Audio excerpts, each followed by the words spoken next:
Hello, welcome to Kush News, the newscast of the African diaspora. I'm your anchor, Ochanda, daily bringing you the top stories from Africa and the Caribbean. Let's take a look at today's news on Thursday, April 25th, 2024. Let's go to South Africa, where they increased the military budget for a local war. On Wednesday, South Africa's President Cyril Ramaphosa approved the extension of the military deployment in the DRC. Earlier this month, he said that a political solution is needed to end the crisis in that country. The extension is estimated to cost over 95 million US dollars, and the extended deployment of 1,198 members is for service and fulfillment of an international obligation towards the United Nations mission in the DRC. South Africa's military deployments abroad have been criticized heavily at home. 4 soldiers were killed in combat zones in the DRC back in February and March, and South African opposition parties have accused Ramaphosa of sending soldiers into a war zone that they are not prepared for. Those in South Africa, let us know on how you feel about the military budget expanding, especially to a war that is outside of the country. Let us know where you stand. Let's go to Nigeria, where weather damage is to blame for a recent prison break.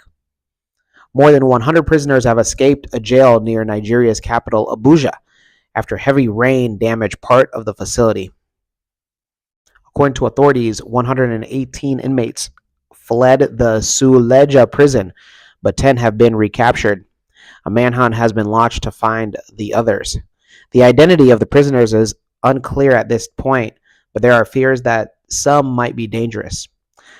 A statement from the prison said that they were working with other security agencies to help with people's fear. Abuja. I want to assure you that we are talking to sister agencies to make sure that we are able to synergize, collaborate, ensure that there's timely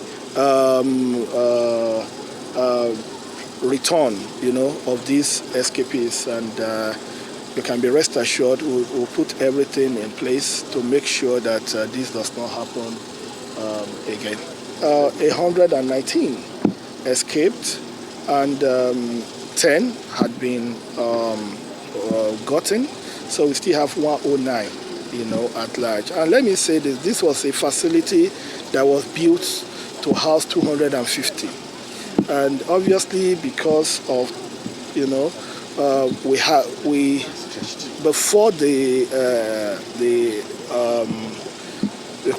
before the incident that happened, we had 499. This goes to what we keep talking about overcrowding in our correctional centers. So this is, as much as by the grace of God, I'm very optimistic we'll solve this problem, but it also gives us probing questions, and in every crisis, there's always an opportunity for greatness.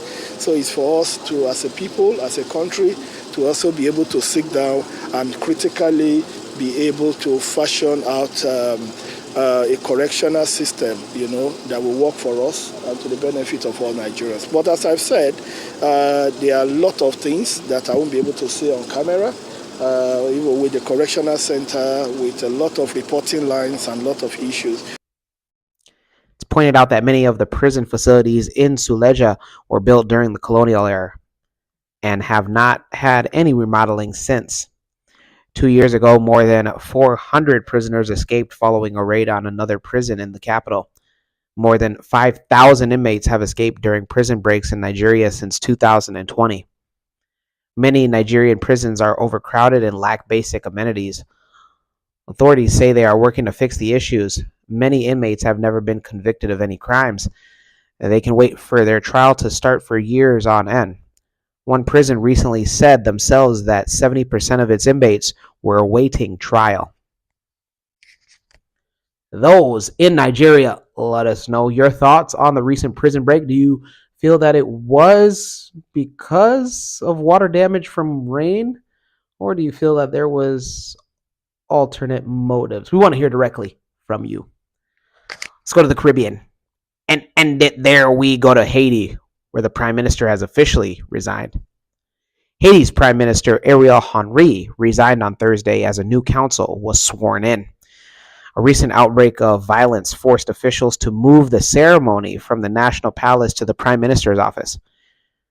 Ariel Henry agreed to step down last month after armed groups blocked his return into the country. He said he would resign after being prevented from returning from Kenya, where he had signed a deal to import a multinational security force in a bid to restore law and order. Until today, Henry is still in Puerto Rico, unable to fly into Haiti since the rebels have taken over the main airport. 9 members of the Transitional Council have now been sworn in. Ariel Henry's finance minister, Michel Patrick Bosfirt, will serve as the interim prime minister. Mr. Bosfirt said that the country was at a crossroads in search of solutions. The council will try to restore order and democratic rule in Haiti while being backed up by CARICOM. The United States was the first non-Caribbean country to welcome the council, calling it a quote-unquote critical step towards free and fair elections. One of the more infamous rebel leaders, Jimmy Chorize, aka Jimmy Barbecue, issued a threat on social media stating, quote-unquote, whether or not you're installed, this message is for you. Brace yourselves. Last month, he said that he would consider putting down weapons if armed groups were allowed to take part in political talks to establish the new government. Unfortunately, that did not seem to be the case with the Presidential Council today. It is said that more than 1,500 people have been killed and 800 injured in Haiti in the first 3 months of 2024 alone. Because of the violence. Those in Haiti. Let us know your thoughts on the new government, also the new interim prime minister, Mr. Bosfirt. Let us know if you're for the Presidential Council or if you feel that they excluded the anti-government rebels, and big reason on why they were fighting was they just wanted to be included in the Haitian-led solution of the crisis. When we come back, we'll have today's African proverb of the day. Don't go anywhere.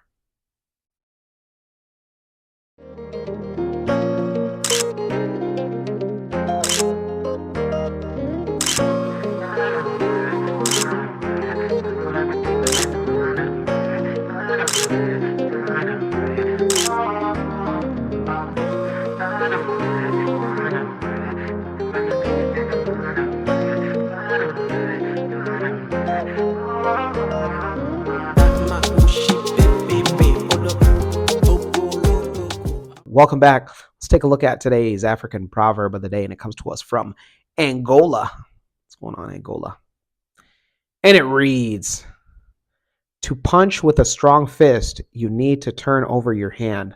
Once again, to punch with a strong fist, you need to turn over your hand. Angolan proverb.